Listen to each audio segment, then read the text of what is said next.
এই জুমার দিনের মর্যাদাটা আল্লাহ তাআলা সর্বপ্রথম ইহুদিদের দিতে চেয়েছিলেন। কাদেরকে? ওরা এটা নেয় নাই। ওরা নিজেদের জন্য শনিবারকে ওদের অ্যাসেম্বলি ডে বানিয়েছে। ওরা বলেছে না, আমরা শনিবারে ইবাদত করব। এই দিনটা আল্লাহ তাআলা নাসারাদেরকে দিতে চেয়েছে, তারাও নেয় নাই। তারা রবিবারকে তাদের ইবাদতের দিন হিসেবে চুজ করেছে। অবশেষে আল্লাহ তাআলা আমাদেরকে এই দিনটা দিতে চাইলেন, আমরা কোনো কথা ছাড়াই গ্রহণ করলাম আর ধন্য হয়ে গেলাম।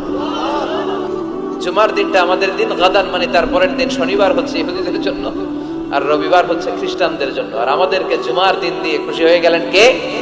আবার বিশ্বনবী বললেন, জুমার দিনটা এমন দিন, এই দিনে আল্লাহর পক্ষ থেকে বিশেষ ফেরেশতারা মসজিদের সবগুলো দরজার মধ্যে দাঁড়িয়ে যায় এবং জুমার নামাজের আগ দিয়ে খতিব সাহেব আসার আগ পর্যন্ত লিখতে বসে যায়।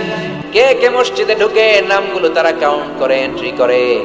সর্বপ্রথম জুমার সালাত আদায়ের জন্য যে মসজিদে ঢুকে